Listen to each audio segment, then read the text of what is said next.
en arrive aux communications.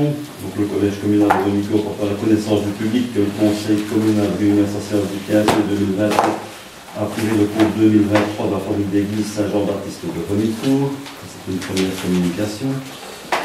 Une deuxième communication, c'est peut-être un petit retour par rapport à la fermeture que je souhaite, la fermeture annoncée par un travail du passage à niveau. Donc, comme vous le savez, le collège communal a reçu une seconde fois les représentants d'Altravel.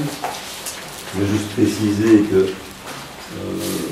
la commune de Remicourt, donc, en tout cas les pouvoirs locaux, ne sont pas demandeurs à ce que l'on ferme le passage à niveau. Nous, le passage à niveau, on ne demande pas mieux à ce qu'il reste dans le parc, et c'est une volonté d'Altravel. Alors, Altravel nous a déposé un projet donc, qui a fait l'objet de nombreuses remarques du collège quant à la faisabilité, donc quant à l'application de ce projet.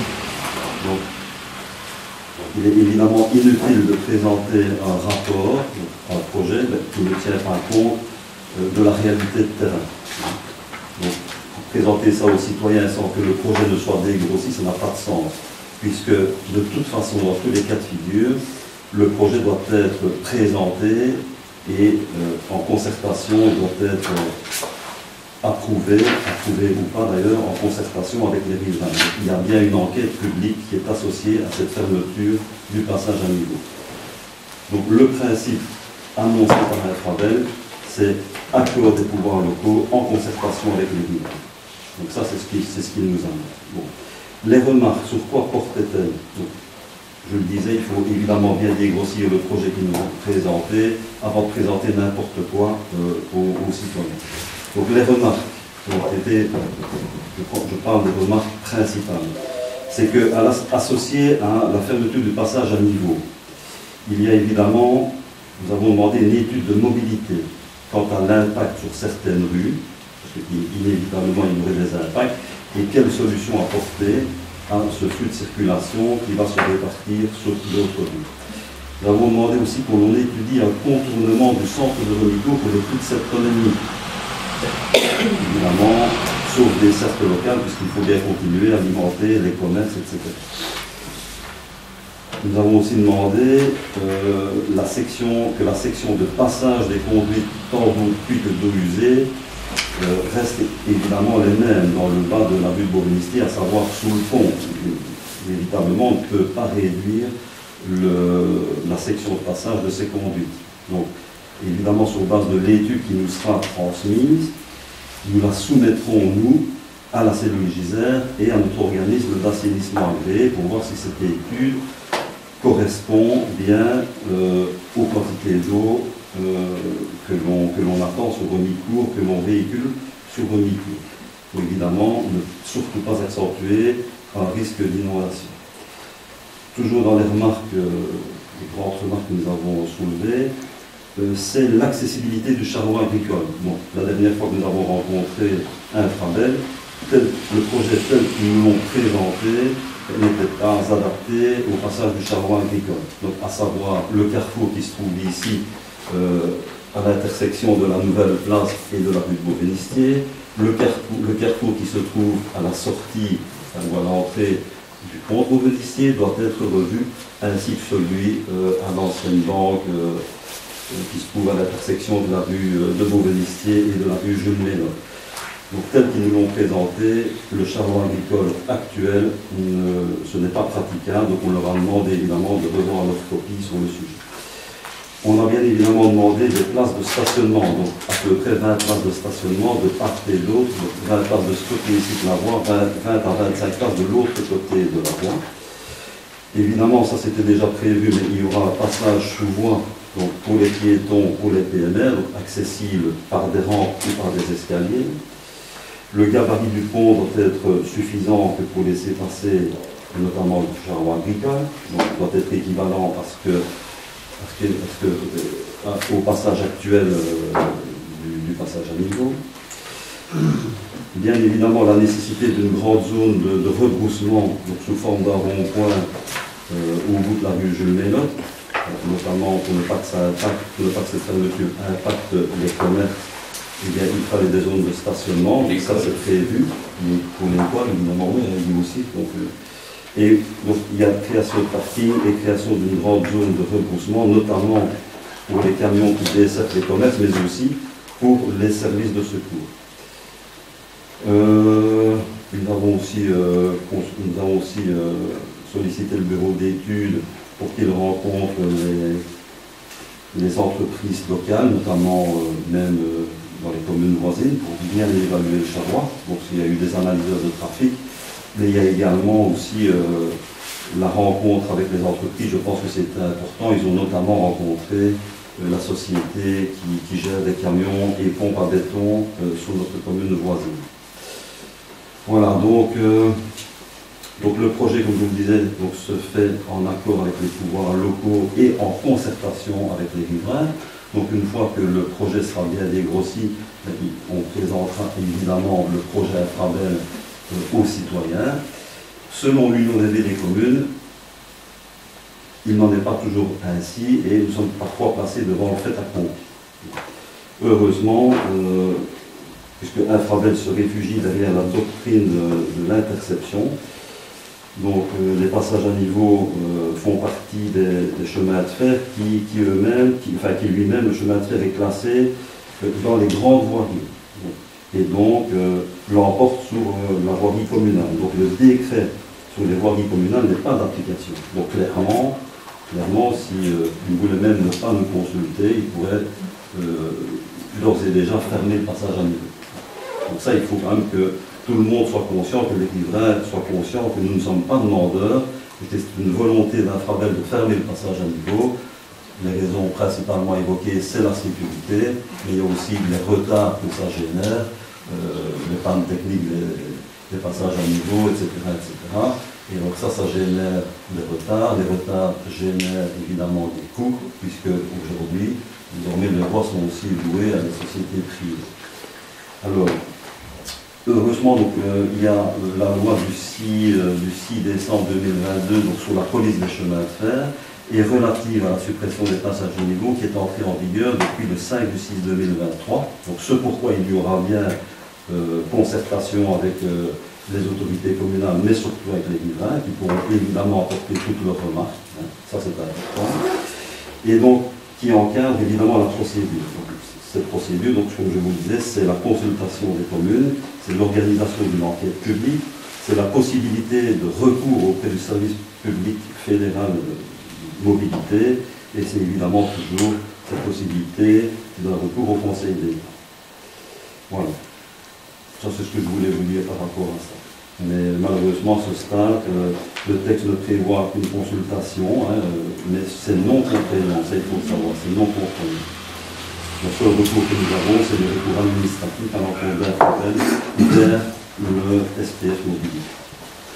Donc voilà, donc, sous le projet proprement dit, donc à ce stade, on aura gentiment demandé de revoir les points que je vous ai évoqués, et on attend leur retour pour faire une communication sur le sujet, puisque communiquer maintenant sur le projet alors qu'il n'est pas du tout abouti, et qu'il ne sera peut-être même pas abouti aux yeux des citoyens qui eux-mêmes apporteront encore des remarques, je n'en doute pas, pertinentes, mais c'est inutile de présenter un projet tel que nous l'avons vu, ça ne conviendrait pas à notre commune rurale, et il faut qu'on équilibre, il faut qu'on ait conscience de ce que ça va générer sur la mobilité et qui nous apporte des solutions aussi à mettre en place pour que les nuisances soient limitées au maximum envers les riverains, notamment des rues du village, le Jules Mélotte, rue Beauvenistier.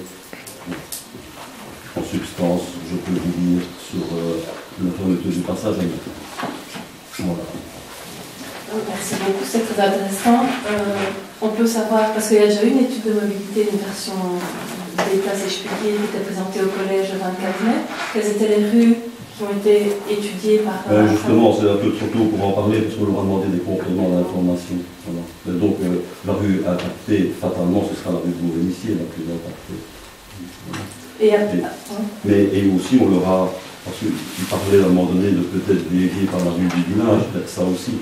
Notre connaissance de terrain nous indique clairement que c'est pas possible d'aller encore surcharger la ville du village, par exemple. Donc, voilà, tout ça, ce sont des compléments d'information qu'on leur a donnés pour peaufiner, évidemment, l'étude de mobilité, comme on leur a demandé de rencontrer, évidemment, les sociétés de transport, etc.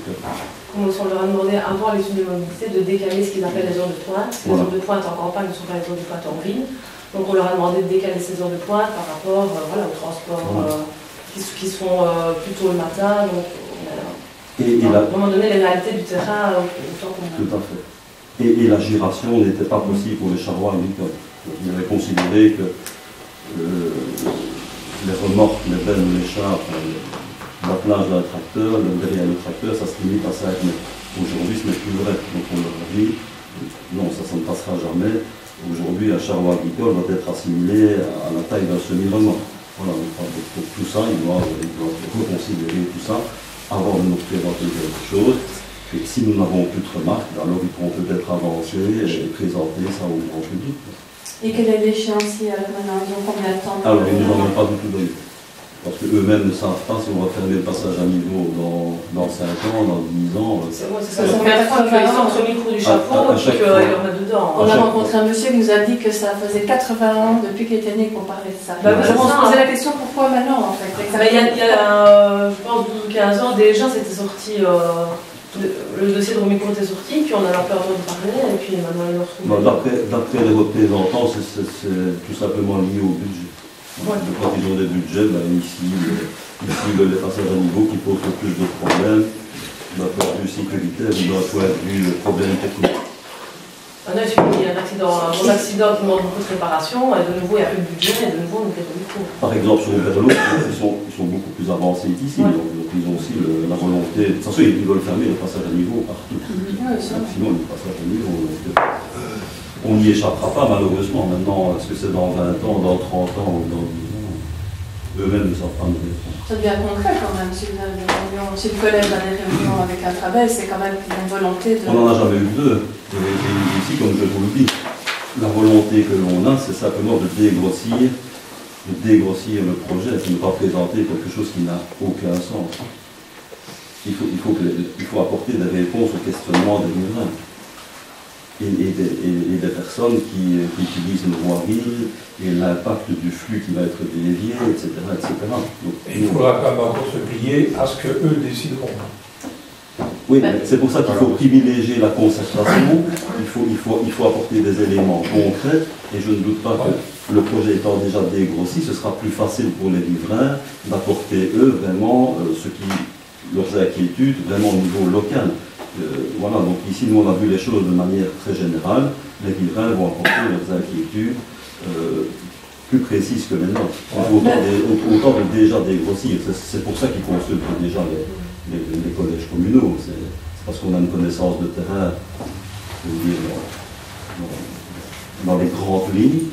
Après les spécificités, c'est évidemment les riverains qui, lors de l'enquête publique, lors de la concertation, devront faire part de leurs inquiétudes.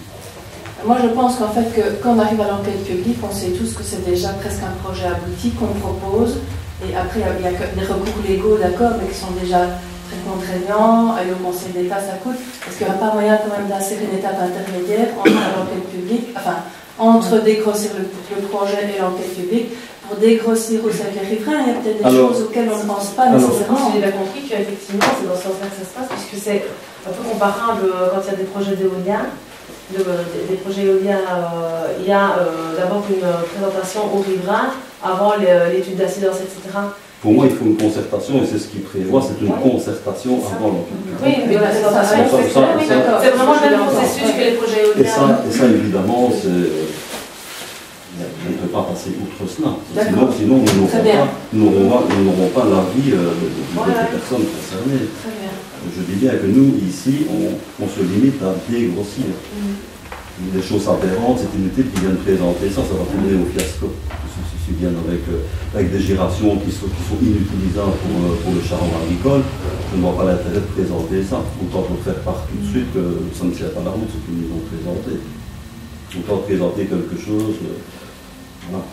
Je ne vais pas dire d'abouti, parce que, à mon sens, il ne sera pas abouti. Il ne sera pas abouti tant que nous n'avons pas l'avis Et tant que l'avis des riverains, tant que faire se peut, soit intégré. Donc, par rapport à l'avis des riverains, vous le savez, donc on les a reçus pour voir un petit peu nos inquiétudes. Et ce qu'on se proposait, c'est de vous transmettre donc, au collège leurs remarques. Comme ça, vous pouvez déjà tenir compte et, si possible, donc répondre à déjà certaines d'entre elles. Je pense que je viens de répondre à beaucoup de choses, mais quand il vient avoir de nouveaux projets, moi je pense que oui, effectivement, on peut répondre. Mais attendons d'avoir qu'ils aient déjà intégré toutes nos remarques dans le nouveau projet. Parce que, et nous transmettre ce que les... Oui, ça tout à fait, mais pour répondre, je pense qu'il faut attendre ce qu'ils vont nous proposer. Il faudrait être attentif à la gestion des eaux, notamment. Il n'est pas question de descendre la voirie et de modifier la section de passage. Alors, qui modifie la section, qui modifie la géométrie du tuyau. Donc aujourd'hui c'est un ovoïde, si demain c'est un rectangulaire, mais en aucun cas la section ne peut être diminuée. Et c'est pour ça qu'il faut soumettre tout ça à des instances compétentes. Donc on est évidemment très vigilant à ça, et je ne dis pas que c'est le point égal. Je trouve que c'est très bien d'en discuter tous ensemble au conseil communal. Oui, c'est un projet important, parce que si dans 5 ans ils nous disent voilà, on ferme il faut absolument qu'on prenne l'avis de tout le monde. Maintenant, comme je vous le dis, malheureusement, à ce stade-ci, c'est non contraignant. C'est non contraignant. Ça, il faut quand même le savoir. Donc, on a vraiment intérêt à privilégier le dialogue avec eux. Moi, j'avais lu la législation, comme vous avez dit, considérer que c'est une voirie. Je ne sais plus le terme. Ça a changé. Mais bon, il y a toujours le recours au Conseil d'État. Elle a changé le 6 juin 2023, mais ça reste non contraignant, bien malheureusement. Mais avant, ça le faisait. Malheureusement. C'est pour ça aussi qu'il faut qu'on reste raisonnable dans ce projet. Si on demande trop. Ça, je ne suis pas d'accord. Je pense que raisonnable ou pas raisonnable, je pense qu'il faut quand même privilégier l'intérêt. Bien sûr, il ne faut pas leur demander des choses qui sont déraisonnées par rapport à l'intérêt général. Oui, c'est ça. Parce que bon, se réfugier de l'argumentaire que c'est accidentogène, enfin, je ne sais pas, mais... Et on sait très bien que le fond n'est pas spécialement... Enfin, je ne dis pas que ça n'entre pas en ligne de compte, mais c'est les retards que ça génère. Voilà, donc ça c'était... Vous avez été consacré uniquement pour Romicou? Uniquement pour Romicou, ils n'ont jamais parlé ce moment à ce stade. Ce n'est pas à l'ordre du jour. Alors pourquoi est-ce qu'il ressort le chapeau ici dans l'arrondissement privilégié d'Aquelot et Romicou? C'est pas au centre du village, donc normalement c'est un peu... Leur réponse, la seule réponse qu'ils nous donnent, c'est accidentogène. Non, maintenant ils ont fermé un passage à niveau qui était en plein milieu des champs. C'est pas trop comment les choses ressortent de chaque fois. Comment? Comment les choses ressortent de chaque fois. Oui, c'est pour ça que je pose la question. Ils n'ont pas été consacrés par rapport à ça. Parce qu'il y a eu des accidents normaux. Oui. Il n'y a pas tellement longtemps, mais c'est un cours. Il y a eu un accident normal, mais ce n'était pas au passage à niveau. C'était sur la voie. Oui, tout près. Ça, on y a accès par le passage à niveau. Tu vas au bassin d'orage à Fex, c'est à peu près à cette hauteur-là. Tu vas au bassin d'orage à Fex, tu montes sur... tu as accès au rail. Et c'est là que l'accident a eu lieu, parce que ils nous ont évidemment sorti ce malheureux accident. Oui, c'est normal, c'est pas ici à Romicou. Oui, pour la commune de Romicou. Oui, d'accord, mais on parle de ce passage. Je suis bien d'accord, je suis tout à fait d'accord avec ça, mais si ça rentre dans les statistiques, c'est un accident sur Romicou. Oui, c'est pas de bon passage. Moi, quelque chose que j'aimerais comprendre quand même, c'est qu'Infradel, décide de fermer le passage au niveau, c'est contraignant, on ne peut rien faire, mais la commune est quand même responsable des aménagements autour, responsable de l'aménagement du territoire communal. Et donc, si vraiment la commune rend les choses contraignantes pour Infradel, coûteuses, enfin, peut faire ça en tant qu'autorité communale, on peut dire nous, écoutez, non. Ils n'accepteront pas, on introduira un recours au SPF mobilité. On utilisera notre droit de recours, bien évidemment, comme 3 communes viennent de le faire. Quelque part, c'est quand le truc tellement contraignant pour eux que ils n'avaient plus envie de le faire, quoi. Oui. Mais c'est pour ça qu'on demande beaucoup de choses. Hein. On demande un contournement, on demande des places de parking, etc. C'est bien. Continuez dans cette voie.